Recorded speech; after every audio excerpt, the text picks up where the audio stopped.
Hello दोस्तों, free education team में आपका फिर से स्वागत है। आज हम आप लोगों को सीडीपी के प्रीवियस ईयर क्वेश्चन को सॉल्व करवाएंगे। वही पुराने मेथड, पुराने टेक्निक और पुराने टैग वर्ड के आधार पे, क्योंकि उसी बेस पे सभी क्वेश्चन आते हैं। अगर आपको देखना हो टैग वर्ड तो एक बार टैग वर्ड को ध्यान से देख लीजिएगा। हम टैग वर्ड को बता देते हैं, उसके बाद अगला क्वेश्चन आगे कराएंगे। टैग वर्ड क्या कहता है, टैग वर्ड को पहले एक बार रीड कर लीजिए। आ गया टैग वर्ड हमारा। टैग वर्ड को जूम कर देते हैं, देख लीजिए। ये निगेटिव टैग वर्ड है। पाठ्य पुस्तक, ही, सिर्फ, याद करना, ये सब जिस ऑप्शन में रहता है वो निगेटिव है, वो ऑप्शन कट जाएगा। यहाँ पे कंठस्थ करना हो जाएगा। वैज्ञानिक शब्दावली भी निगेटिव है। परिभाषा, कठोर अनुशासन बच्चे के ऊपर करेंगे, वो भी निगेटिव है। भेदभाव करेंगे, निगेटिव है। व्यावसायिक बनाना, निगेटिव। सीमित करना, निगेटिव है। और असीमित, अगर असीमित की बात कर दिया तो वो पॉजिटिव हो जाएगा। असीमित पॉजिटिव है, ये पॉजिटिव है। और उसके बाद अस्वीकार करना, उपेक्षा। एक बार से इस टैग वर्ड को आप लोग स्क्रीनशॉट लेते चलिए, जितने भी दिए ये निगेटिव टैग वर्ड हैं सभी। स्क्रीनशॉट लेकर इसी के आधार पर सब सॉल्व कराएंगे। स्क्रीनशॉट ले लीजिए। चलिए आगे चलते हैं। आगे वाले पेज का भी स्क्रीनशॉट ले लीजिए। एक पेज का हो गया। अब पॉजिटिव टैग वर्ड का भी स्क्रीनशॉट ले लीजिए।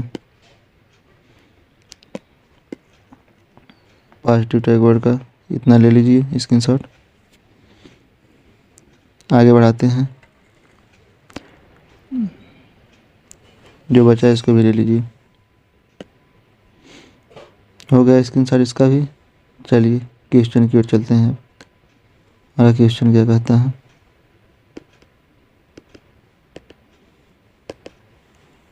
चलिए आ गया क्वेश्चन। नर्सरी कक्षा में शुरुआत करने के लिए कौन सी विषय वस्तु सबसे अच्छी है। नर्सरी कक्षा की बात कर रहा है, मतलब स्टार्टिंग में मेरा विद्यालय, मेरा मित्र, मेरा परिवार, मेरा पड़ोस।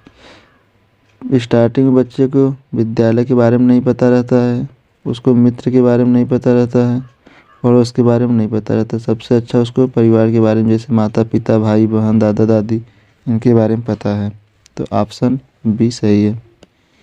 चलिए अगला क्वेश्चन देखते हैं। प्राथमिक कक्षा में सकारात्मक वातावरण निर्मित करने के लिए एक शिक्षक को सकारात्मक वातावरण निर्मित करना है। शिक्षक को क्या करना चाहिए, विभेद नहीं करना चाहिए। सही बात है, किसी प्रकार का भेदभाव नहीं करना चाहिए। और प्रत्येक बच्चे के लिए सामान्य लक्ष्य सुनिश्चित करने चाहिए। देखिए सब पॉजिटिव है, बच्चे के हित में है बात। चलिए देखते हैं। ये तो पॉजिटिव है, तो सही मान लीजिए, लेकिन अगला भी देख सकते हैं, हो सकता है इससे भी बेस्ट ऑप्शन मिल जाए हम लोगों को। समूह गतिविधियों के दौरान समाज मिति के आधार पर उन्हें समूह गतिविधियों के दौरान समाज मिति के आधार पर उन्हें अपने समूह बनाने की अनुमति देनी चाहिए। इतना पहले ही समाज अनुमति नहीं देना चाहिए समूह बनाने के लिए। सकारात्मक वातावरण निर्मित करना है और शिक्षक को, तो बच्चों को क्यों देंगे अनुमति, वो खुद करना है। सकारात्मक अंत वाली कहानियाँ सुननी चाहिए। कहानियाँ सुनने से ही सकारात्मक वातावरण नहीं बन जाएगा। और उसके बाद सुबह प्रत्येक बच्चे का अभिवादन करना चाहिए, इससे भी नहीं होगा। सबसे बेस्ट ऑप्शन यही है। विभेद नहीं करना है बच्चों में, और प्रत्येक बच्चों को समान लक्ष्य सुनिश्चित कराना चाहिए। जो भी लक्ष्य है, जहाँ तक पहुँचाना है उनको, वो समान होना चाहिए। चलिए अगले क्वेश्चन पे चलते हैं। अगला क्वेश्चन क्या कहता है, एक बच्चा जो से ग्रसित है वह सा और वाज, न्यूक्लियर अनक्लियर में अंतर नहीं कर पाता। देखिए वो उल्टा कर दे रहा है, सा को आज कर दे रहा है और इसके न्यूक्लियर को अनक्लियर कर दे रहा है, मतलब उसको समझ नहीं आ रहा है।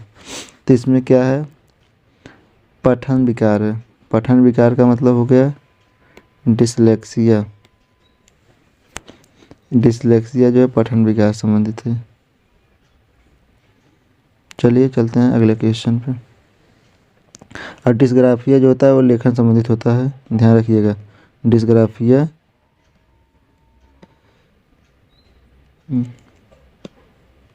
डिस्ग्राफिया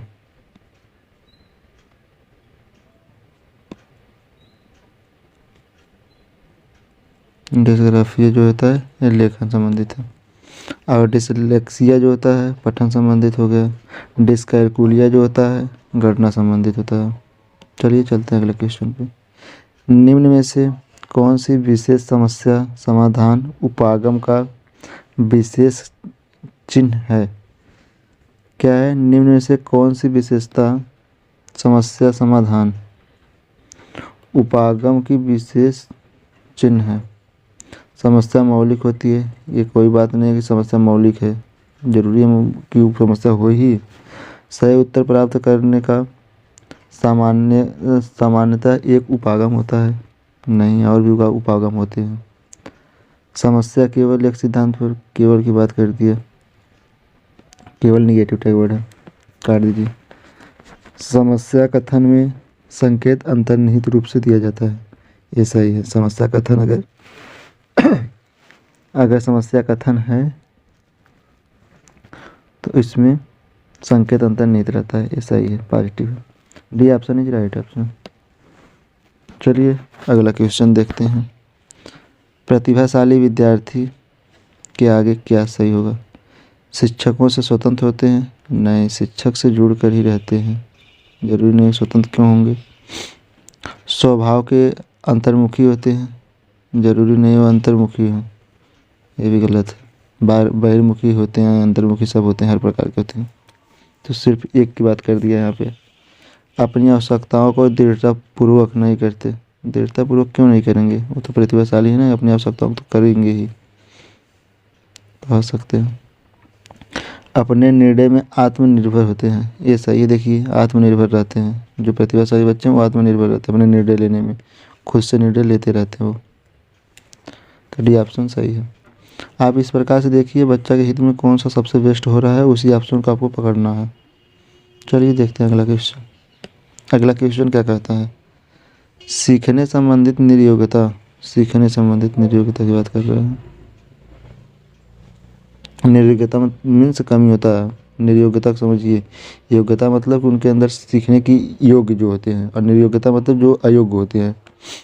अगला देखिए, इसको देखिए क्या है, औसत से श्रेष्ठ बुद्धि लब्धि वाले औसत से श्रेष्ठ बुद्धि लब्धि वाले बच्चों में पाई जाती है। औसत से अगर श्रेष्ठ हैं, क्या है, औसत से श्रेष्ठ बुद्धि लब्धि, तो वो निर्योग कहाँ हो, तो वो योग्य हो गए ना। तो ये ऑप्शन गलत कर दीजिए, क्योंकि ये तो सही ऑप्शन दे दिया, तो इसको गलत कर दीजिए। लड़कियों की तुलना में अधिकतर लड़कों में पाई जाती है, यहाँ पे भेदभाव कर रहा है, ये कोई बात नहीं होती, ये भी गलत है। अधिकतर उन बच्चों में पाई जाती है जो शहरी क्षेत्रों की अपेक्षा ग्रामीण क्षेत्रों से संबंधित रखते हैं, ऐसी कोई बात नहीं है, ऑप्शन गलत है। ग्रामीण क्षेत्र में भी अधिक बुद्धिमान बच्चे पाए जाते हैं और शहरी क्षेत्र में भी। डी ऑप्शन देखते हैं। उन बच्चों में पाई जाती है विशेषता जिनके पौत्रिक अभिभावक इस प्रकार की समस्या से ग्रसित हैं। देखिए जेनेटिक आ गया है, आनुवंशिक की बात करती है, जो पहले से ग्रसित हैं उनमें पाया जाएगा, तो उनके बच्चों में भी ये चीज़ पाया जाता है। चलिए देखते हैं अगला क्वेश्चन। अगला क्वेश्चन क्या कहता है, थोड़ा सा जूम कर देते हैं, उसके बाद पढ़ते हैं क्वेश्चन को।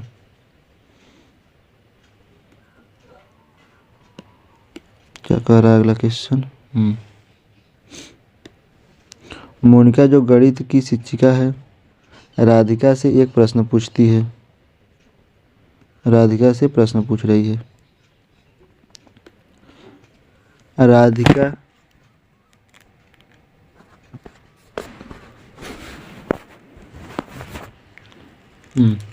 राधिका से कोई उत्तर न मिलने पर वह तुरंत मोहन से दूसरा प्रश्न पूछती है। जब उसे महसूस होता है कि मोहन उत्तर बताने में संघर्ष कर रहा है तो वह अपने प्रश्न के क्या कहता है अपने प्रश्न के शब्दों को बदलती है। मोनिका की यह प्रवृत्ति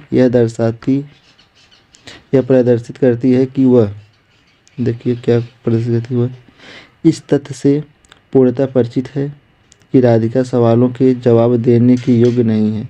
ये गलत है, कहीं पूर्णतः क्यों परिचित होगी। अपने सवाल के प्रति थोड़ा घबरा गई, ऐसी कोई बात नहीं है। डी क्या कहता है, सी देख लीजिए। मोहन का पक्ष लेकर लिंग भूमिकाओं में रूढ़िबद्धता, देखिए बोले थे टैग वन में अगर रूढ़िबद्धता की बात कर दिया तो वो ऑप्शन सही हो जाएगा, सी ऑप्शन सही है। राधिका को किसी उलझनपूर्ण, ये भी गलत है, स्थिति में नहीं डालना चाह रही, ऐसी बात नहीं है। चलिए अगले क्वेश्चन पे चलते हैं। अगला क्वेश्चन क्या कहता है, सीखने के लिए आकलन निम्नलिखित का ध्यान रखना। क्या है, सीखने के लिए आकलन निम्नलिखित का ध्यान रखता है सिवाय, मतलब किसका किसका ध्यान रखता है सिवाय एक को छोड़कर, जिसको छोड़ना है उसी को पकड़ना है ऑप्शन में। आकलन करने के लिए विद्यार्थी की क्षमता का ध्यान रखेंगे, कि विद्यार्थी की आवश्यकता का ध्यान रखेंगे, विद्यार्थी की त्रुटियां और विद्यार्थियों की अधिगम शैलियाँ। अब बताइए किस किस पे हमें ध्यान रखना है और किसको छोड़ना है, बताइए इसको।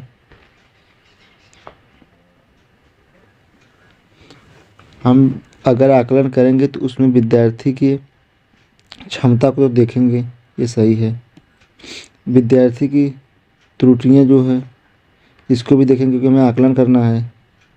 क्षमता भी सही है, त्रुटियां भी सही है। अब हम देखेंगे उसके बाद क्या ध्यान देंगे, अधिगम शैलियाँ, कैसे वह अधिगम कर रहा है, कैसे सीख रहा है। और जो आवश्यकता को देखने की ज़रूरत नहीं है, आवश्यकता में उसको कुछ भी आवश्यकता हो सकती है क्योंकि हमें आकलन करना है सीखने के लिए। उसको आवश्यकता किसी भी चीज़ की हो सकती है, खिलौने की हो सकती है या फिर कुछ अदर चीज़ की, तो इसलिए ये ऑप्शन बी वाला जो है ये गलत है, मतलब कि यही हमें छांटना था। इस तीन चीज़ की आवश्यकता में पड़ती है, उसकी क्षमता को जानना है, त्रुटियों को जानना है, अधिगम शैली को जानना है, आवश्यकता को नहीं जानना है यहाँ पे। तो चलिए अगले क्वेश्चन पे, इस पे ध्यान मतलब कि आवश्यकता ध्यान नहीं देना है। चलिए अगले क्वेश्चन पे चलते हैं। अगला क्वेश्चन क्या कहता है, निम्नलिखित में से कौन सा सूक्ष्म गति कौशल का उदाहरण है। लिखना यही है। चलिए अगला क्वेश्चन में चलते हैं। वाइगोत्स्की के सिद्धांत का निहितार्थ है, प्रत्येक विद्यार्थी को, वाइगोत्स्की की बात कर रहा है, ध्यान दीजिएगा, प्रत्येक विद्यार्थी को व्यक्तिगत रूप से दंतकार देना, व्यक्तिगत रूप से नहीं देना चाहिए, ये गलत है। प्रत्येक विद्यार्थी को अगर व्यक्तिगत देंगे तो कितना टाइम जाएगा, बहुत ज़्यादा। प्रारंभिक व्याख्या के बाद कठिन सवालों को हल करने में बच्चों की सहायता न करना, क्यों नहीं करेंगे, सहायता तो करनी चाहिए बच्चों की ना, ये गलत। उसके बाद बच्चे उन बच्चों की संगति में श्रेष्ठतम रूप से सीख सकते हैं जिनका बुद्धि लब्धांक कम होता है। बुद्धि लब्धांक से कम होता है तो फिर कहाँ सीख पाएंगे संगत लेकर, ये भी गलत है। अगला देखते हैं, सहयोगात्मक समस्या समाधान से, हाँ सहयोग करके एक दूसरे का उसी का समस्या समाधान करेंगे, इसी से सीखेंगे, सही है। चलिए अगले क्वेश्चन पे चलते हैं। अगला क्वेश्चन क्या कहता है, अगला क्वेश्चन, किशोर बीच में भरना है यहाँ पे, का अनुभव कर सकते हैं। दुश्चिता और स्वयं से सरोकार, स्वयं से सरोकार दुश्चिता, ये सही है। देखते हैं अगला ऑप्शन पहले। बचपन में किए गए अपराधों के प्रति डर का भाव, ये कोई बात नहीं है, ईश्वर का अनुभव इससे नहीं कर सकते, गलत। आत्मसिद्धि के भाव, नहीं, गलत। जीवन के बारे में परितृप्त के भाव, नहीं, ये सब नहीं, ये सब गलत है। ये देखिए, दुश्चिता और स्वयं से सरोकार के अनुभव कर सकते हैं। चलिए अगला क्वेश्चन चलते हैं। शारीरिक रूप से सक्षम बच्चों को सामान्यतः, शारीरिक रूप से सक्षम बच्चों को सामान्यतः होता है डिस्थीमिया,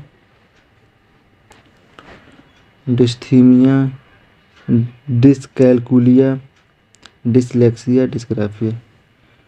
डिसकैलकुलिया गणना या गणितीय संबंधित है, गणना या गणितीय संबंधित। डिस्ग्राफिया लेखन संबंधित है, और डिसलेक्सिया पठन संबंधित है। अब इसमें देखिए, इसका तीनों का हम बता दिए। तो डिस्ग्राफिया जो है, ये शारीरिक रूप से जो लेखन संबंधी समस्या है, तो यही आएगा। उसमें क्या होता है, डिस्ग्राफिया कोई रोग नहीं बल्कि यह एक प्रकार का विकार है जो शारीरिक रूप से सक्षम बच्चों में सामान्यतः पाया जाता है। इसमें बच्चे के लिखावट व समझने की क्षमता पर असर पड़ता है।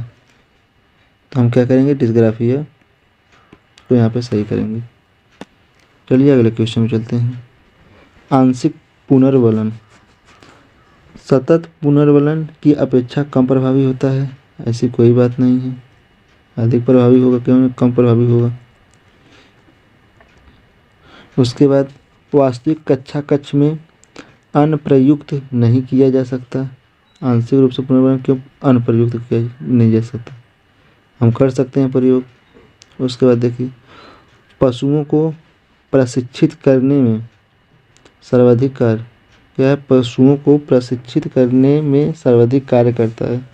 पशुओं को सिर्फ, गलत है, पशुओं को सिर्फ, गलत है। सतत पुनर्वलन की अपेक्षा अधिक प्रभावी होता है, सही है। बीच बीच में थोड़ा थोड़ा पुनर्वलन दिए जा रहे हैं तो अधिक प्रभावी होगा। चलिए अगला क्वेश्चन।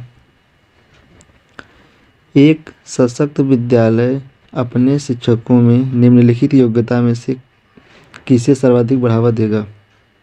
अनुशासित स्वभाव, प्रतिस्पर्धा अभिवृत्ति, परीक्षण करने की प्रवृत्ति, स्मृति। देखिए चारों ऑप्शन देख लीजिए। अब क्या किया है, एक सशक्त विद्यालय अपने शिक्षकों में, शिक्षक की बात किया है, विद्यार्थी की नहीं। निम्नलिखित योग्यता में से किसे सर्वाधिक बढ़ावा देगा।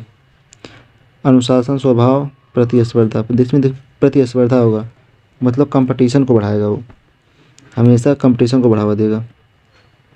चलिए अगले क्वेश्चन पे चलते हैं।